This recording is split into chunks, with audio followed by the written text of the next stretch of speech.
people that want to own things and be happy, how can they prepare or protect themselves from the encroachment on their property rights by this great taking / DTCC model? Like, how do you actually own things, or can you? It's got to be multifaceted. But that's a great question, because I've actually been a kind of semi-prepper for a long time. I'm a skeptic by nature, a contrarian bear by nature, which and now I have an 8 and 10-year-old. I'm trying to protect and hedge all the situations that I can, whether it's an autonomous house with water and solar and wind and natural gas generator, doing what you can as a good father and husband to protect your wife and kids, and using your resources to hedge. It always costs money to hedge. So I think we can't just convert fiat into Bitcoin. There needs to be an activist level where it can be communal, it can be legislative, it can be political, and more people need to not just demand, but coalesce to make essentially new laws, because we can't upend this by will, right? It has to be strategic, it has to be tactical, and we have to meet their force with our force of good.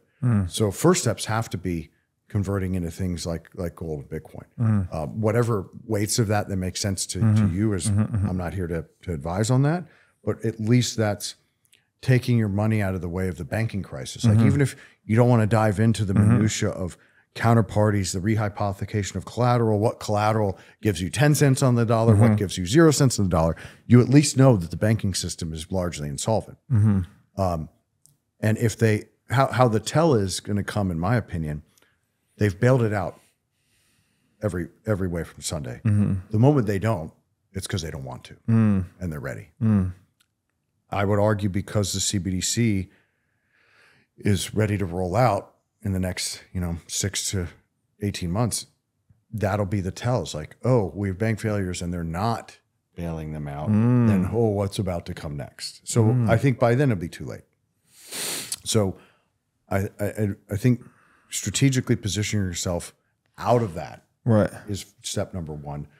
I also know there's different states that have different homestead laws, right? Florida, we're gracious enough to be here, right? And you can't lose your house if you've homesteaded in either a corporate or personal bankruptcy or liability, right? That's one way to protect yourself, ensure you're aware of your state laws. And then I think the best is always community.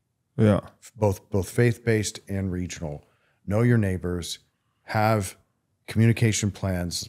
And I don't know how much you want me to dive into this, but obviously food stores, two-way radios to communicate, backup freezer, refrigeration, dry food. And it doesn't harm you to take the time to do that. With focus, it'll take a few weeks.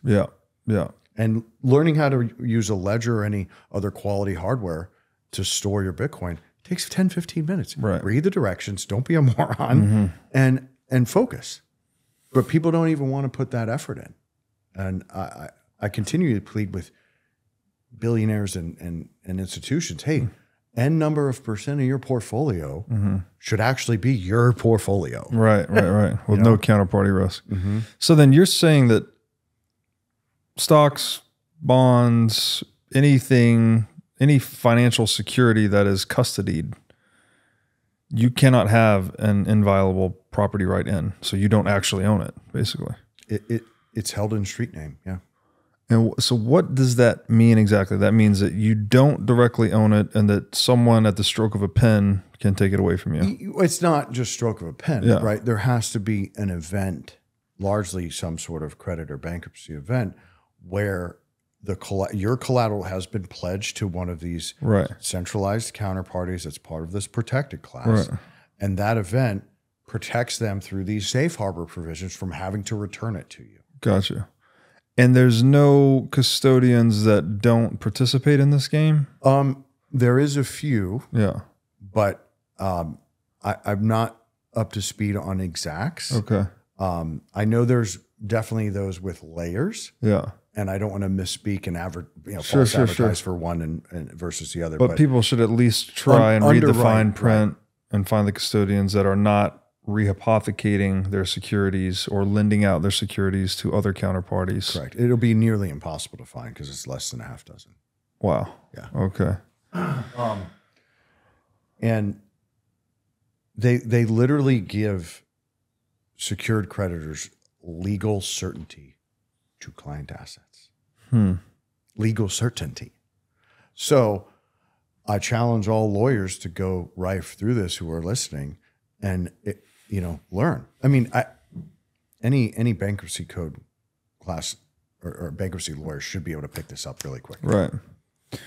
What is this? You have legal harmonization as it pertains to the Hague Convention Law, 2002, 2006. This is as it moved from beginning in 64 in the United States and 73 with the establishment of the DTCC. Then they moved to achieving it across Europe. And because, the EU, you could argue the EU was largely formed exactly to do this, right? Webb articulates that much better than I could hear. But when you look at the timing, and it beginning 2002, 2004, I believe, the dematerialization and removal of property rights almost instantly kicked off as soon as the euro was established in the EU. So, and then it moved. I think it finalized in 2014 largely, and also occurred in Japan. Isn't this? I mean, this is such a deep problem.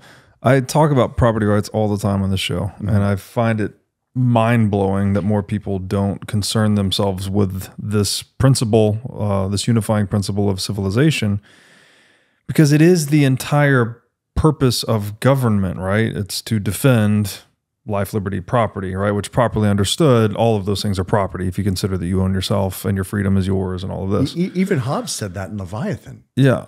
Yeah. John Locke reiterates that. You literally basically quoted the best way to say it. So if the entire purpose of government is then to defend or preserve private property, yet we are having direct attacks on it via the central bank. And now, I don't know what you would describe this as. It's like setting owners up for further violations of private property, right? Where anything that they own in their brokerage account or in their bank can just be seized in the right conditions, right? With the right crisis. But the crisis is, what's the old quote? That if you give governments more power in every emergency, then they're going to create emergencies to gain more power, right? That's where we are. You're creating an incentive for governments to engineer crises to seize more power. And now this centralized custodial construct allows them to take even more power in a crisis. So then they have even more of an incentive to engineer these crises. Right. And then they're never going to get blamed on it. Oh, your Caterpillar stock is gone. Your GLD gold ETF is gone because Putin bombed, Tallahassee. Right. Right. When, there's no correlation in maybe the market price will go down because of fear or the markets might be closed. Yeah. But he didn't take it from you. Right. Yeah. And largely it's to never admit to what they've really done. And Andrew Jackson actually articulated this immensely well before he died. His entire fight was against the central bank. His quotes, Tennessee boy. He just, and all the patriotic Americans, they literally formed this country to avoid this. Yes. And then, I wanted to discuss John Locke because where our liberty and property right ideals come from is him. And you go back to Cicero and the Stoics, right? Yeah. What created the dialogue we're having now is actually correlated to central banking. Yeah. It's the debasement of currency that leads to good men discussing all of what goes into being free, and all of what goes into having property rights and liberty. And then you go to 1690, 1695, John Locke's actually pulled in to consult to the coinage crisis, right? So they do base it very similar to Rome. And what's amazing is that this reaction in the UK to this loss of purchasing power was only 20%. And then you see what's happened in Argentina, Venezuela, Lebanon, Russia, China, US. I mean, the US in just 4 years, we lost 48% of our purchasing power. Right. No one's upset at that? Yeah. Is it, what did we have a revolutionary war over? What was that percent? 2%, right? 3%. Oh, and imagine you're at the top of the tower going, guys, hey Robert, when are they gonna act? They know we just told them you're gonna own nothing and be happy. Now they've lost like half and they're still not reacting. Guess what? We're right. They're gonna own nothing and be happy.